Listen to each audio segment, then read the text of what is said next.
वर्षाचा ऊसाचा सीझन सुरू होऊन जवळपास 1 महिना होऊन गेला, पण सोलापूर जिल्ह्यातले साखर कारखाने अजूनही तोंड उघडायला तयार नाही.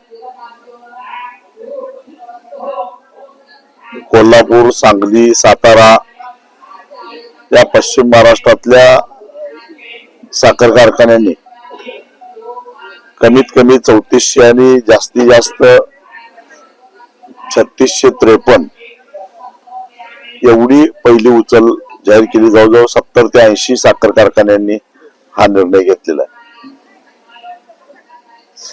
सोलापूरची रिकव्हरी ही थोडीशी कमी आहे, जास्त नाही, पण याचा अर्थ सोलापूर जिल्ह्यातल्या साखर कारखान्यांनी तोंडच उघडायचं नाही असं काही त्यांनी समजू नये. यावर्षी ऊसाचं उत्पादन कमी आहे, एकरी उत्पादन घटलेलं आहे. त्यामुळे 10 फेब्रुवारीच्या आत सगळे साखर कारखाने बंद होतील अशी एकूण स्थिती आहे. अशा परिस्थितीमध्ये ऊस पळवापळवी होणार आहे, ऊसासाठी स्पर्धा होणार आहे हे माहिती असताना सोलापूर जिल्ह्यातल्या साखर कारखान्यांनी साखळी करून मी बोलत नाही तुम्ही बोलू नका अशा प्रकारची भूमिका आज घेतलेली आहे. आणि त्यामुळे स्वाभिमानी शेतकरी संघटना आता काही गप्पा बसणार नाही. जिल्हाधिकाऱ्यांच्या आव्हानानुसार 30 तारखेपर्यंत आम्ही वाट बघितली, परंतु साखर कारखाने काहीच बोलायला तयार नाहीत. मराठवाड्यामध्ये आंदोलन चालू आहे, उत्तर महाराष्ट्रामध्ये आंदोलन चालू आहे, आणि आता पश्चिम महाराष्ट्रातले गाळप जवळपास सुरळीत चालू आहे. कर्नाटकात मोठं आंदोलन झालं. कर्नाटकातले कारखाने जे महाराष्ट्रातल्या सांगली कोल्हापूर कारखान्यापेक्षा जवळपास 500 रुपयानं कमी दर द्यायचे, त्यांनी सुद्धा 3300, 3350, 3400 पर्यंत पहिली उचल जाहीर केली. मग सोलापूर जिल्ह्यातल्या साखर कारखान्यांनाच असं काय झालेलं आहे.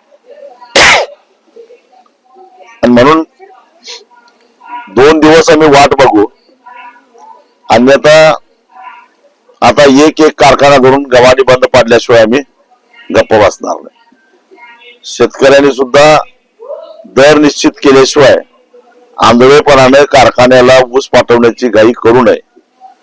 एकदा आपल्या ताब्यातला ऊस गेला की मग शेतकऱ्याच्या हातामध्ये काही राहत नाही, ते देतील तेवढे पैसे घ्यावे लागतील. सोलापूर जिल्ह्यामध्ये रिकव्हरी चोरीचं प्रमाण प्रचंड आहे. रिकव्हरी चोरणे याचा अर्थ उत्पादित झालेली साखर कमी दाखवणे, आणि ही प्रत्यक्षामध्ये उत्पादित झालेली परंतु रेकॉर्डला कमी दाखवलेली ही जी अतिरिक्त साखर आहे ती काळ्या बाजारामध्ये विकली जाते आणि त्यातून काळा पैसा तयार होतो. काळ्या पैशाची एक समांतर व्यवस्था या सोलापूर जिल्ह्यामध्ये तयार झाली आहे. ही रक्कम फार मोठी आहे. साधारणपणे 1% रिकव्हरी जर मारली तर 10 किलो साखर चोरी होते, आणि 10 किलो साखरेचा आजचा बाजारभाव हा 400 रुपये होतो. म्हणजे टनाला 400 रुपये 1% रिकव्हरी मारल्यानंतर सोलापूर जिल्ह्यामध्ये होते. 1.5% रिकव्हरी मारणारे महाभाग या सोलापूर जिल्ह्यामध्ये आहेत. म्हणून सोलापूरच्या साखर कारखान्यांची रिकव्हरी कमी दिसते. स्वाभिमानीच्या कार्यकर्त्यांच्या मार्फत आता आम्ही एक भरारी पथक निर्माण करणार आहोत. साखरेचं वाहतूक करणारे जे ट्रक आहेत, अचानकपणे आम्ही रस्त्यावर गेटच्या बाहेर ट्रक काढू. जर त्यांच्याकडे गेट पास नसेल, त्यांच्याकडे जीएसटीची साखर विकत घेतलेली पावती नसेल, तर निश्चितच ही साखर ही चोरीची साखर आहे, रिकव्हरी मारलेली साखर आहे. यापूर्वी असे अनेक ट्रक आम्ही पकडलेले आहेत. यावेळी या कारखानदारांचे हे सगळे काळे धंदे उघडकीस आणल्याशिवाय आम्ही सोडणार नाही. तीच परिस्थिती काटामारीची सुद्धा आहे. साधारणपणे 10% काटा मारला जातो. 10% हिशेब केला तर टनाला जवळपास 300 रुपये टना पाठीमुळे त्याचा तो तोटा होतो. आणि मग रिकव्हरी मारलेली 400 रुपये, काटा मारलेले 300 रुपये, त्याचा हिशेब केला तर टनाला 700 रुपये. हे 700 रुपये जर का दरामध्ये मिसळलं तर आपोआपच सांगली कोल्हापूरच्या दराच्या जवळपास जाणारा दर निघतो. सोलापूर जिल्ह्यातल्या साखर कारखान्यांना दर का मिळत नाही, ऊस उत्पादकांना दर का मिळत नाही? जो अतिवृष्टी झाली महाराष्ट्रामध्ये त्याच्यावरती कोणत्याही पद्धतीची केंद्राकडून मदत मिळाली नाही असा दावा ओमराजे निंबाळकरांनी केलाय. मात्र दुसरीकडे मुख्यमंत्री म्हणतायत की केंद्राकडून आम्हाला मदत मिळालेली आहे, त्याचा प्रस्ताव आम्ही पाठवलेला आहे. आता केंद्रीय कृषी मंत्री म्हणतात आम्हाला प्रस्तावच आला नाही. दोनच दिवसापूर्वी केंद्रीय कृषी मंत्री शिवराजसिंह चौहान यांनी लोकसभेमध्ये सांगितलं की महाराष्ट्रामध्ये जी अतिवृष्टी झाली आहे त्या अतिवृष्टीच्या संदर्भात मदतीचा एनडीआरएफ कडे जो प्रस्ताव यायला पाहिजे तो अद्याप आलेला नाही. आता हा प्रस्ताव आलेला नाही असं जर का केंद्र सरकारच म्हणत असेल, कारण मंत्री जेव्हा सभागृहात अशी माहिती देतात त्यावेळी ती 1001% सत्य असते. दिशाभूल करणारा असं वक्तव्य केलं तर त्यांच्यावर हक्कभंगाचा प्रस्ताव येऊ शकतो. तेव्हा ही गोष्ट खरीच आहे. मग महाराष्ट्र सरकारनं प्रस्तावच दिलेला नाही. 10 मे पासून सातत्यानं पाऊस पडतोय. अतिवृष्टीचं सोलापूर जिल्ह्याचं उदाहरण घ्यायचं झालं तर 110 सर्कल पैकी मला वाटतंय की 99 सर्कल मध्ये अतिवृष्टी नोंद आहे सोलापूर जिल्ह्यामध्ये.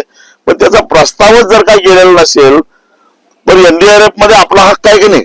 कारण एनडीआरएफचा मधला जो काही निधी आपण निर्माण केलेला आहे भारत सरकारनं तो काही कोणाच्या बापाचा नाही आहे, त्याच्यावर महाराष्ट्राचा अधिकार आहे.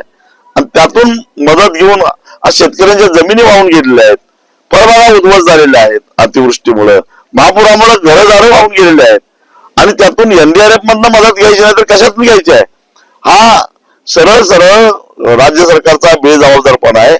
एक तर केंद्र सरकारनं निवडणुका डोळ्यासमोर ठेवून पंजाब आणि बिहारला एनडीआरएफ मधनं भरीव अशी मदत दिलेली आहे आणि त्यामुळं तो पैसा संपलेला असावा आणि त्यामुळं राज्य सरकारनं मागणी करू नये असा दबाव केंद्रातून महाराष्ट्र सरकारवर आलेला असावा, अथवा महाराष्ट्र सरकारच्या बेजबाबदारपणामुळे अजून तो प्रस्ताव गेलेला नाही. त्याच्यामध्ये असं आहे की फडणवीसांनी एकीकडे सांगितलं की बाबा आम्ही प्रस्ताव पाठवलेला आहे आणि त्याच्या आधीच उत्तर शिवराजसिंह चौहानांनी दिलं होतं की ते पाठवलं नाही. त्यामुळे आता ओमराजे म्हणतात की कृषी मंत्र्यांवर मी हक्कभंग आणणार आहे. तर या संदर्भात स्वाभिमानीची काय भूमिका? आता केंद्र आणि राज्य सरकारनं एकच करावं की एकतर बाप दाखवावं नाही तर बाप मेला म्हणून श्राद्ध करावं. दुसरं काय? कुणीतरी एक चुकलेलं आहे, खोटं बोलतंय, दिशाभूल करतंय. आता केंद्र सरकार दिशाभूल करतंय का राज्य सरकार दिशाभूल करतंय? केंद्र आता संसदेचं अधिवेशन चालू आहे, त्याच्यावर निंबाळकर उठवतील आवाज. आता